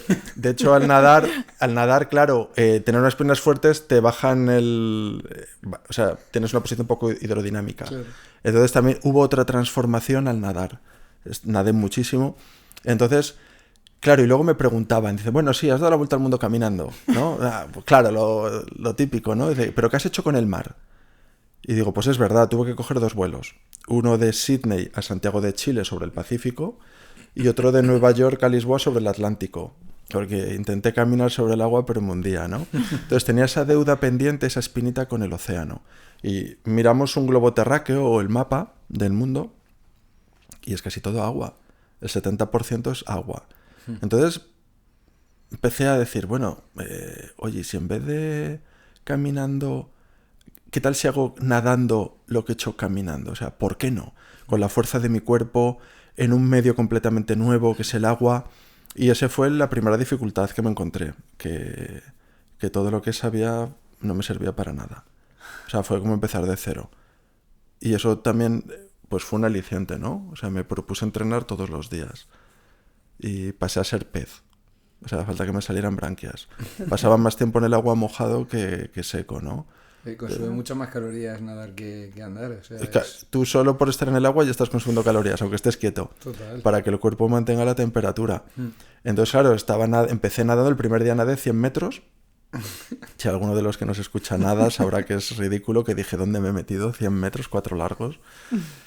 Pero sabía que esa dificultad, darle la vuelta y convertirlo en motivación, ¿no? Y me propuse entrenar todos los días. Empecé a ver vídeos de YouTube de nadadores, a contactar con nadadores en aguas abiertas. Las redes sociales tienen esa ventaja, ¿no? Que nos permiten hoy en día contactar con más gente. A leer libros de natación y empecé a nadar en piscina, en ríos, en lagos, en el mar y poco a poco pues fui adquiriendo la técnica necesaria, que nadar es muy de técnica, y la resistencia. Una brazada eficiente, la posición hidrodinámica, la tolerancia al frío, a la hipotermia, nadar con viento, con corrientes, con olas, mantener la calma también, porque en el mar no ves el fondo. No recomiendo ver la película de Tiburón el día antes de nadar, por si acaso, de las profundidades sale algo, ¿no? Y luego es muy interesante porque si bien el 70% del planeta es agua, el 90% del cuerpo es agua.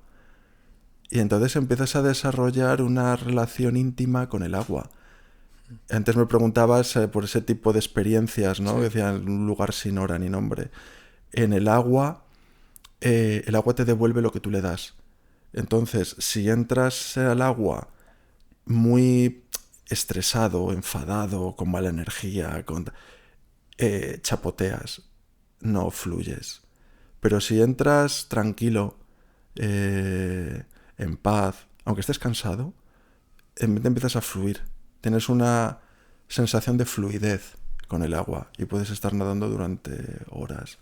Entonces te das cuenta, bueno, a lo mejor es que he pasado muchas horas en el agua, pero claro, nadar es una actividad muy solitaria, porque tienes la cabeza debajo del agua. No puedes escribir, no puedes hablar, no puedes hacer fotografías, tú estás contigo todo el rato. Y en la piscina, pues vas contando baldosines largos. Es un poco como el ratón en la rueda del hámster, ¿no? Ahí es un poco aburrido. Por eso tener un objetivo te da motivación. Pero luego en la naturaleza la motivación viene pues del paisaje, ¿no? Y de estar al aire libre.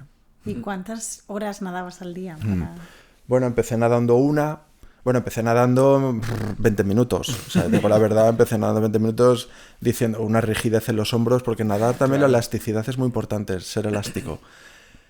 Entonces tienes que trabajar la elasticidad, los estiramientos. Luego llega un punto en el que nadas tanto que ganas cierta elasticidad o se te elongan, digamos, las articulaciones de las piernas, en concreto rodillas y tobillos, con lo cual empiezas a tener que complementar con trabajo en seco, en gimnasio, que es uno de los problemas que tienen los nadadores, que tienen los tobillos muy elásticos, ¿no? Entonces hay que complementar con trabajo eso de gimnasio.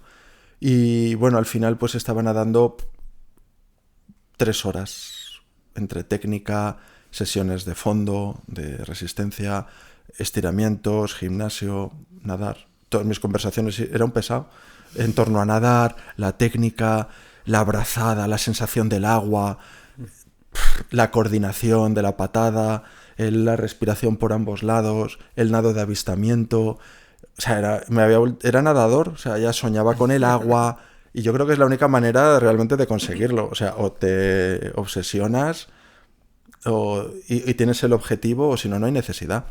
Porque empiezas a tener frío, te entra el hambre, te aburres y dices, va, paso. Totalmente, y te sumerges, ¿no? Nunca mejor dicho. En toda esa experiencia completamente. Totalmente.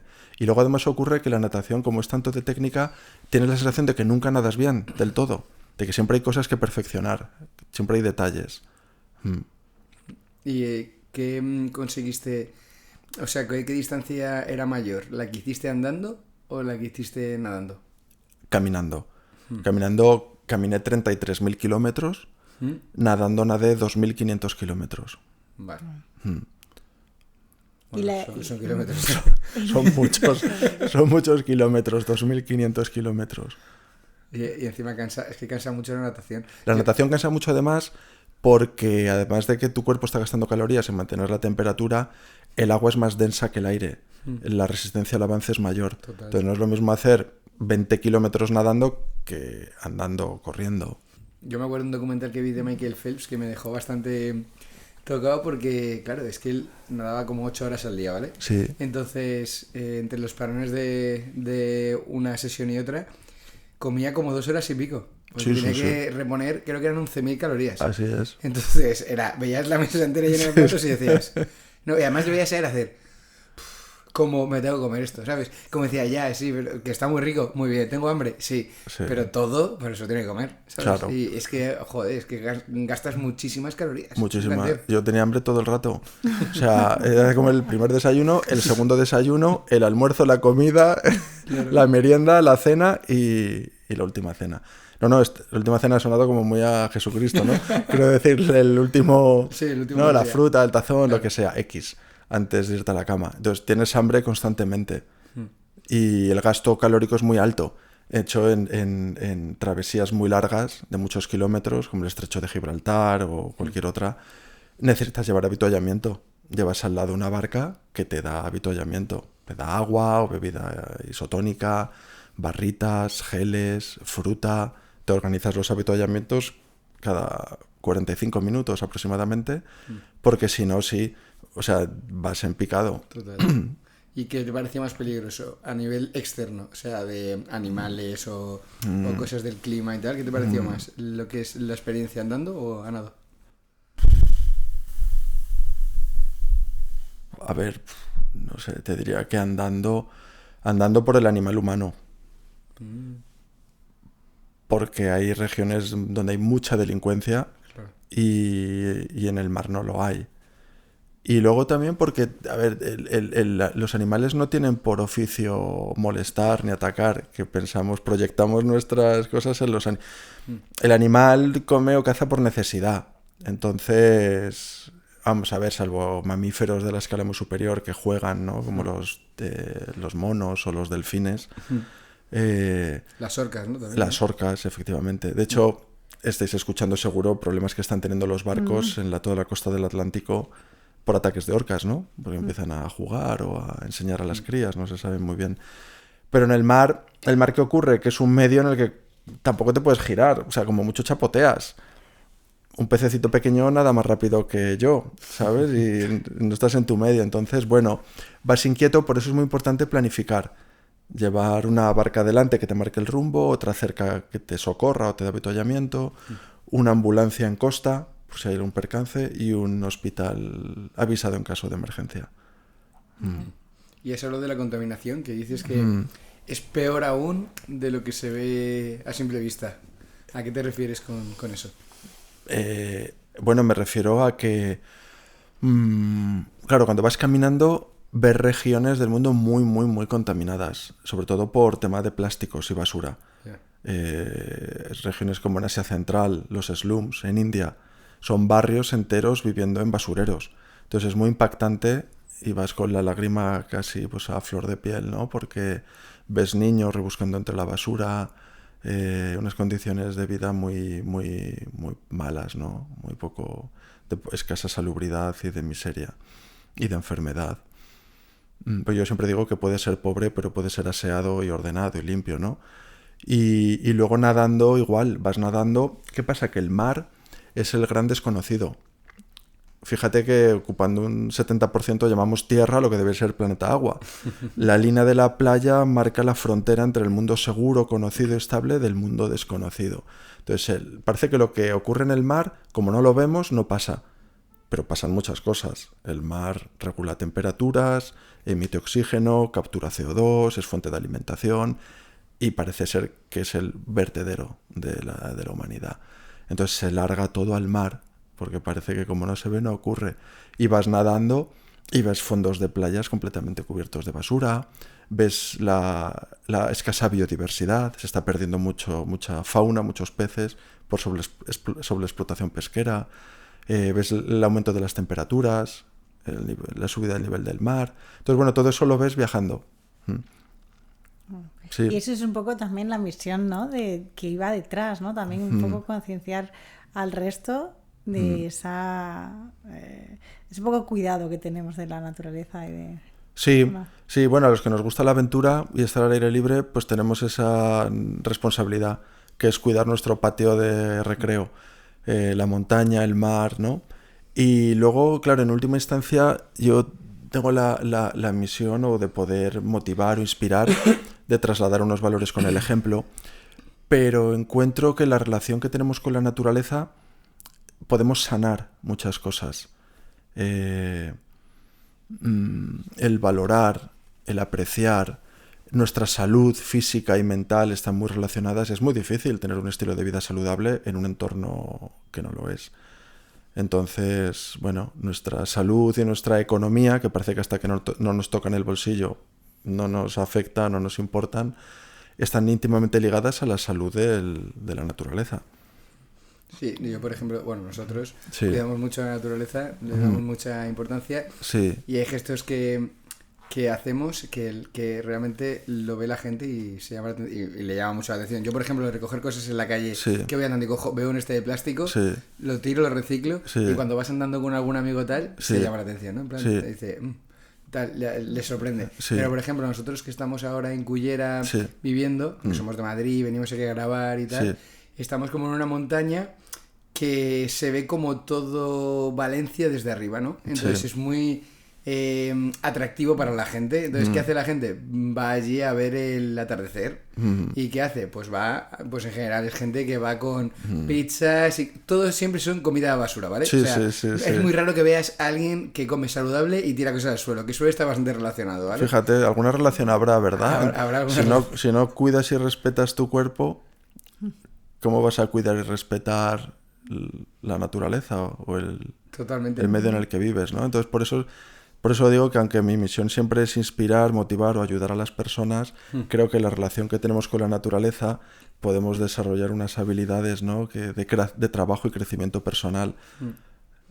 Y ahí, por ejemplo, lo que te decía de Cudillera, de que está ahí la gente tomando en plan viendo el atardecer, comiendo comida basura y tal, y tira un montón de desechos al suelo, porque los tira al suelo, aunque tiene papeleras a 20 metros, ¿eh? Sí, no es por falta de papeleras. Lo tira al suelo. Sí. Entonces, claro, yo cuando luego lo veo y estoy sacando a lo mejor a los perros y tal, me pongo a veces y a veces llevo bolsas enteras que las tiro. E incluso cuando viene algún amigo mío a Cullera, a veces hacemos como plan de nos vamos a la montaña y nos llevamos bolsas de basuras y las traemos cargadas de esto. Sí. Pero lo hacemos por un lado por el tema de contribuir al medio ambiente, por sentirnos bien, oye, estamos ayudando un poquito más al medio ambiente, y también por el tema de no sé si has oído alguna vez la teoría de las ventanas rotas.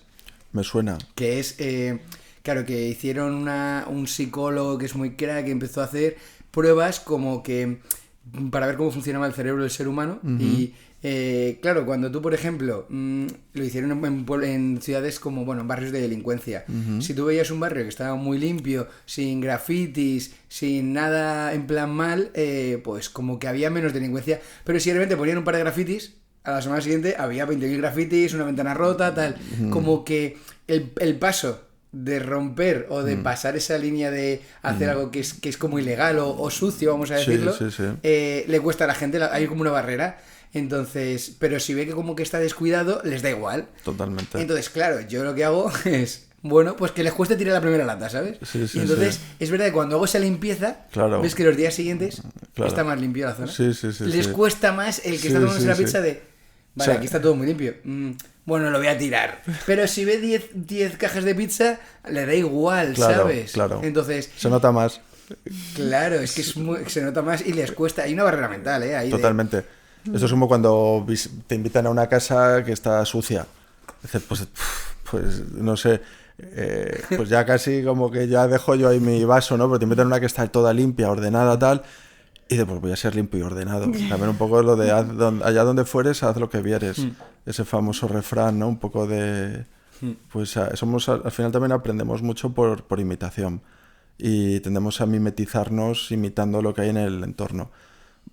Cómo hablamos, las expresiones que usamos, todo, ¿no? Entonces, pues me parece muy buena iniciativa. Ojalá la gente, aprovechando que nos escuchan, la copie. Hay una modalidad que creo que se llama plugin o plumbing, algo parecido, que es combinar actividad de ejercicio físico con lo que comentas, de ir recogiendo. Entonces viene de los países nórdicos, que parece que todo lo que viene de los países nórdicos es como más civilizado y más sofisticado, pero es ir corriendo y a la vez que vas corriendo y recogiendo la basura que te encuentras. En la playa. En la playa, en el monte, donde sea, ¿no? Sí, das ejemplo, eso mejoras y sobre todo también lo de la teoría esa. Dices, para el que no está educado le cuesta un poquito más, que también está bien, ¿sabes? Claro. Dices, si ya no puedo educarle, por lo menos que tenga esa barrera mental de mí, no voy a tirar lo que me cuesta. Poco a poco, paso a paso. Oye, y a mí me surge una pregunta, porque claro, te has llevado mucho aprendizaje de todo esto, también mucha conciencia de cómo tratamos a la naturaleza y cómo no. ¿Y tu entorno? ¿Qué ha aprendido de ti al volver con todo eso, con todas las historias que les has contado? ¿Cómo ha impactado en ellos? Pues con orgullo. Sí, a ver, es verdad que durante el proceso pues también con preocupación, obviamente.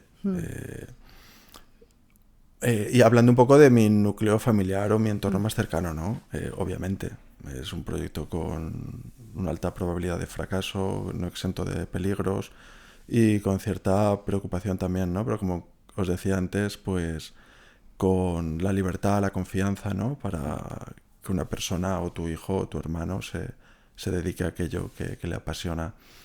Y yo creo que al final pues hay muchos mensajes positivos de ser valiente, de prepararte, lo importante que es prepararte bien, valores humanos también, de humildad, de gratitud, de anteponer o dar prioridad a lo realmente importante, que es la búsqueda pues de la felicidad, de tu paz interior, esa vocación por querer ayudar y hacer del mundo un lugar mejor,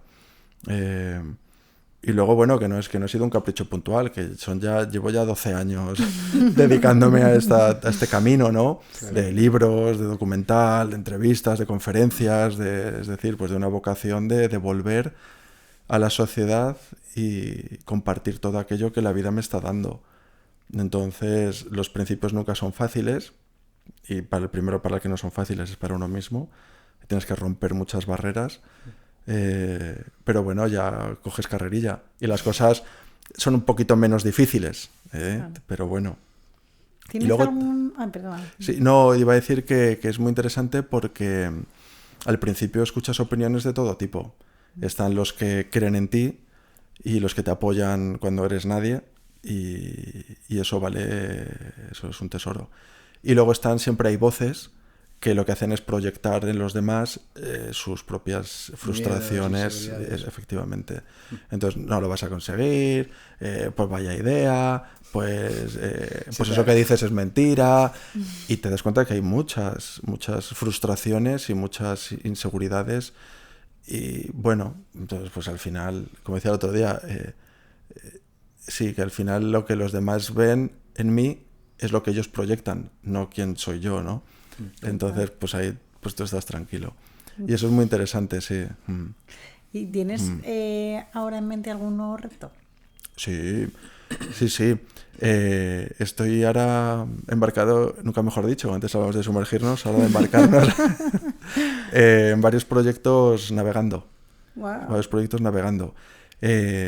Son proyectos científicos donde lo que hago es un poco triangular mi pasión, que es la aventura, en esta ocasión navegando, con la ciencia, o esa parte de sostenibilidad, de cuidado del océano, y la comunicación, lo que es divulgar, que es lo que cierra el círculo y le da sentido a todo, que es compartir lo que uno hace. Entonces hemos hecho un proyecto pionero también, que ha sido la Vuelta a España navegando a vela, con el apoyo de la Universidad de Cádiz y el Ministerio de Transición Ecológica, elaborando el primer mapa de la historia sobre contaminación por microplástico en nuestros mares. Wow. Y están saliendo datos espeluznantes. Los microplásticos. Es que vamos, en sitios que son parques naturales estamos encontrando pues muchas partículas pequeñas, ¿no? El proyecto ha funcionado muy bien a nivel de impacto, de medios de comunicación, el ROI para el retorno de la inversión para patrocinadores, la divulgación, el alcance que tuvimos, y lo estamos haciendo en Portugal. Entonces este proyecto se llama La España Azul y este se llama Portugal Azul. Entonces estamos entre 2025 y 2026 navegando. Hemos navegado ya todo el Portugal continental, desde Oporto hasta Algarve, y de cara a la primavera de 2026 nos vamos al Portugal oceánico, las Madeira y las Azores. Y el objetivo así a largo plazo, para acabar la década, 2020-2030, que estamos en el decenio de las ciencias oceánicas de las Naciones Unidas, me gustaría terminar de 2028 a 2030 con una vuelta al mundo navegando. Wow. Donde pues esa pasión por la aventura, por el mar, y ponerlo al servicio también de la ciencia y de la sociedad. Entonces, son proyectos que siempre de entrada me parecen imposibles, pero como dicen, si no te parecen imposibles es que no estás soñando lo suficientemente a lo grande, ¿no? Totalmente. Y con trabajo y poquito a poco pues los vamos sacando adelante. Bueno, yo, Nacho, creo que lo que te falta es sacarte el carnet de piloto y hacer la vuelta al mundo, pero de una vez, rollo como el Concorde, así, ¿sabes? Sí. Tienes que hacerlo. Jo, me encantaría en globo. ¿En globo? En globo, me encantaría. Ah, Sí, sé que encantaría, existen licencias, permisos, sí, pero me gustaría mucho, sobre todo también un poco al hilo de estos, los elementos, ¿no? Pues ya la tierra, ya el agua, ya el aire, el viento, la navegación, el globo, ¿no? Me gustaría mucho, además es como un poco como esa mentalidad de Julio Verne, ¿no? Esos viajes, pues 20.000 leguas de viaje submarino, la vuelta al mundo en 80 días, esa mentalidad de explorador y mantener vivo el niño que llevamos dentro. Ese siempre el espíritu de aprendiz, la curiosidad, la capacidad de sorprendernos. Están luego los viejóvenes, ¿no? Que son chavales jóvenes que ya están resabiados, ya lo han visto todo, una actitud pesimista ante la vida. Sí. Pues a mí me gustaría, ¿no? Mantener siempre ese espíritu joven hasta que tenga 80 si llego, toco madera. Claro que sí. Claro que sí. Claro que sí. Y después de haber vivido todo lo que has vivido, tanto a nado, andando, si tú crees que la Tierra nos pudiera mandar un mensaje, ¿qué mensaje crees que nos transmitiría? Bueno, a ver, hay una frase que dice, hay que salvar el planeta, ¿no? Salvemos el planeta. Sí, como decía el Capitán América. Sí, No, Capitán, ¿cómo se Capitán Planeta. Ese. Capitán Planeta, perdón. Capitán Planeta. Pues, a ver, hay que ser un poquito más humildes y darnos cuenta de que el planeta lleva millones de años existiendo y girando alrededor del Sol y lo va a seguir haciendo con o sin nosotros. Entonces, hay que salvar el planeta. No, es egoísmo de especie. Lo que tenemos que hacer es salvarnos nosotros como especie. Total. La naturaleza es un sistema muy complejo y muy intrincado de relaciones de microorganismos, virus, bacterias. Nosotros no vamos a acabar con la naturaleza.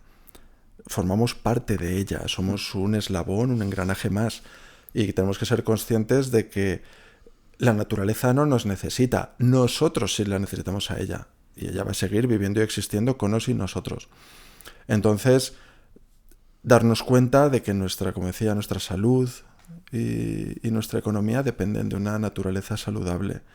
Y cuando superamos o sobrepasamos ciertos límites, todo eso empieza a traducirse en enfermedades respiratorias, en esos estreses, esas ansiedades, ¿Por qué? Porque estamos muy desconectados de un entorno sano y natural, ¿no? Entonces yo al final lanzo un consejo muy sencillo, que es intentar pasar el mayor tiempo posible en la naturaleza. La naturaleza es una maestra llena de lecciones para aquellos que saben observar. Entonces, pasar tiempo en la naturaleza. Un paseo por el bosque, ahora en otoño, que están espectaculares. Un atardecer, el mar, caminar por la montaña. Todo eso te carga no solamente físicamente, sino te carga las pilas. Vuelve uno como renovado, ¿no? Energizado. Sí. Pues oye Nacho, la verdad que estamos ya terminando la entrevista. Sí. Ahora vamos a pasar yo creo que a la última parte de la entrevista, que siempre hacemos unas preguntas comunes que nos gustan mucho. Ajá. Y nada, pues empezamos ya, ¿no? Venga, vale. Hay una que me encanta, pero es que en tu caso creo que nos has contado tantas que... Claro, sí. Claro, a lo mejor no tiene tanta fuerza, ¿no? Pero, ¿has tenido algún momento que recuerdes con un gran clic? Es decir, que fue realmente el cambio del Nacho de antes al Nacho de después. Hay un clic que fue cuando tenía 21 años, que me fui de casa de mis padres, me fui a vivir a la montaña. Yo estuve un año viviendo en la montaña. Y ahí hubo un clic. Mi mente se abrió y vio que hay muchas maneras diferentes de vivir. Que la realidad puede ser de muchas maneras y que está en nuestras manos decidir cómo queremos que sea, ¿no? Entonces, eso de repente me abrió un abanico de posibilidades enorme. Porque claro, cuando vas como con los, ¿cómo se dice? Con los anteojos, ¿no? De los caballos, que solo ves el camino y tal, el camino marcado, lo convencional, resignado. Pero de repente cuando se te abre la mente, ves que las posibilidades son enormes, ¿no? Y para mí ese fue un clic mental. Hay una frase que me gusta mucho que dice, creer saber algo es negar que las cosas puedan ser de 1000 maneras diferentes. Entonces, está bien tener certezas, verdades en la vida, pero hay que dar un margen siempre para que las cosas puedan ser diferentes. Sobre todo porque las cosas, ningún problema puede ser solucionado con la misma mentalidad que lo creo. Cuando afrontamos adversidades tenemos que hacer un clic, tenemos que cambiarle el ángulo o la perspectiva. Y por eso es tan bueno caminar. Porque cuando vas a caminar, te levantas del sofá, se te oxigena el cerebro, empiezas a conectar neuronas, ideas y puntos, y ¡pum!, llegas a conclusiones que lo interesante es luego traértelas a tu día a día. Ese es un clic que hubo en mi vida. Y si pudieras cambiar algo, Nacho, en el mundo, ¿qué cambiarías? ¿Algo que mejoraría a la humanidad o al mundo? ¿Qué crees? ¿O al planeta? Sé que nos has dicho antes que no hay que pensar en salvar al planeta, pero si pudieras cambiar algo... Sí. Bueno, yo creo hacer un ejercicio de ser más conscientes. No pasar por la vida como espectadores. No dar por sentado que después de un día viene otro y así hasta los 80 años. Ser conscientes, valorar lo que tenemos. Creo que si fuéramos más conscientes, el mundo iría mejor. Cuidaríamos más nuestras relaciones y la primera con nosotros mismos y con el medio y con la sociedad. Valoraríamos más cada día, nos levantaríamos de la cama por la mañana con ganas, tendríamos ganas de crecer, de aprender y el ser conscientes. Pero es difícil. Y luego cambiaría una hora de pantallas por una hora de caminar por la montaña. Mira, he venido en transporte público y a mí me gusta mucho observar. Veía a todo el mundo así, pegado a la pantalla. Digo, bueno, pues estarán, no sé, salvando el mundo, resolviendo cosas complicadísimas. Y miras un poco y ves ahí pues un Tetris, el otro un Comecocos, el no sé qué tal. Y estamos desconectándonos de la realidad. Nos estamos yendo a... Ojo, en Internet hay contenidos muy valiosos como estas conversaciones, pero el ser más conscientes de lo valioso que es el tiempo. El tiempo es el único activo que no vamos a poder ni ahorrar, ni recuperar, ni guardar en una caja, ni en una cuenta en un banco. Se nos va así. Y bueno, pues ser más conscientes. Sí, sí. Bueno. Pues luego te voy a hacer mi pregunta favorita, que es, Nacho, una verdad en la que tú creas y que poca gente esté de acuerdo contigo. Bueno, tengo una... a ver. Bueno, el potencial que tenemos de romper tabúes. Yo he comprobado que puedes estar durante muchos días y meses viviendo con muy poco, con muy pocas cosas. No hace falta tener lo último en tecnología, ni estar a la vanguardia en equipación, ni... a veces proyectamos demasiada confianza o esperanza en lo técnico y no a costa de nuestro potencial. Tenemos mucho potencial física, mental y emocionalmente.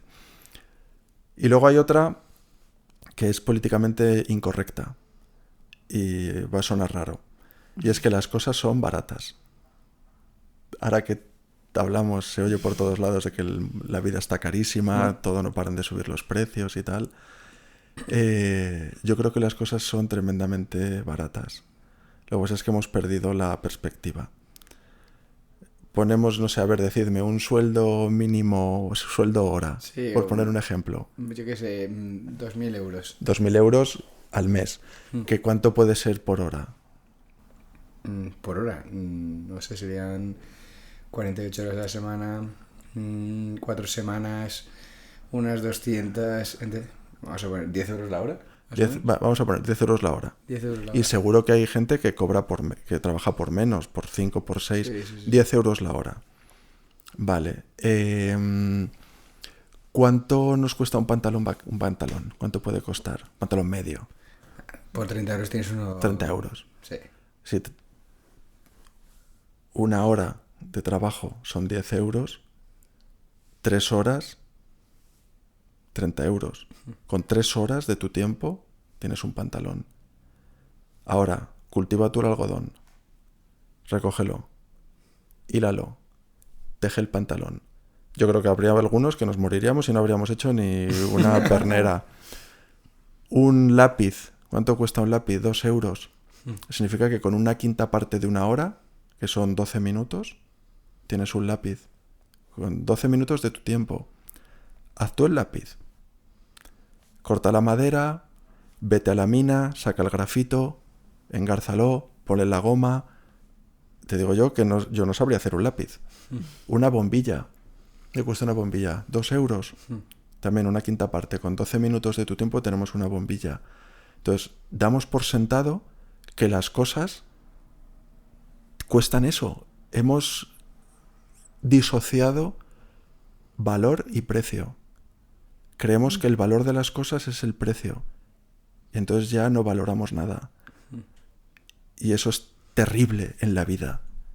Porque en el momento en el que tú crees que el valor de las cosas es el precio que cuestan, ya no valoras nada. Una botella de agua. ¿Qué te cuesta una botella de agua?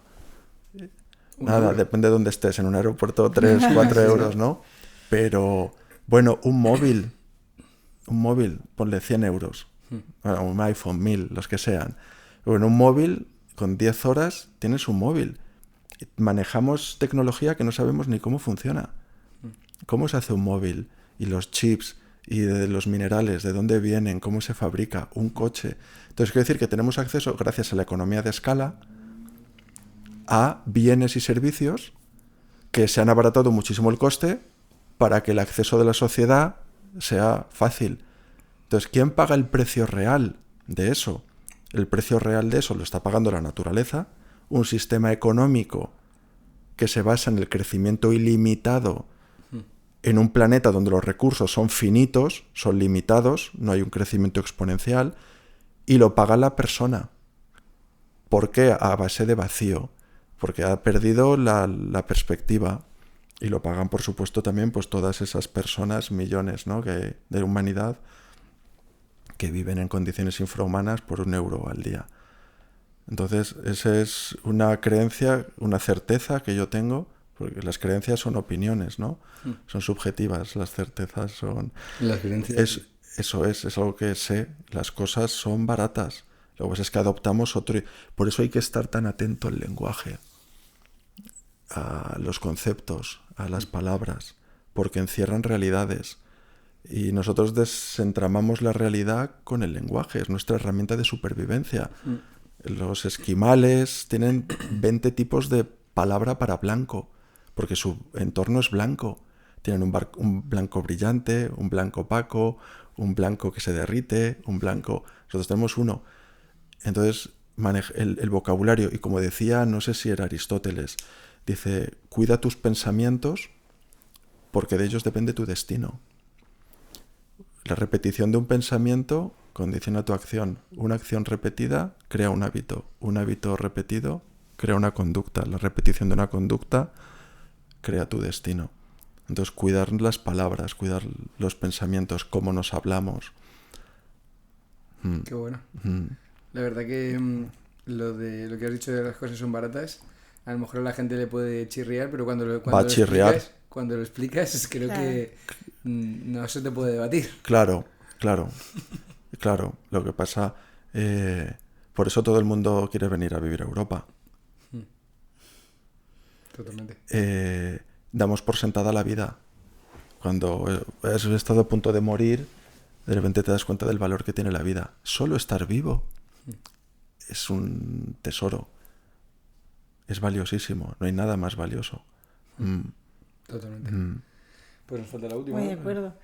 Sí, pues la última pregunta que hacemos también, mira, tú que tienes que estar también súper acostumbrada a salir de tu zona de confort.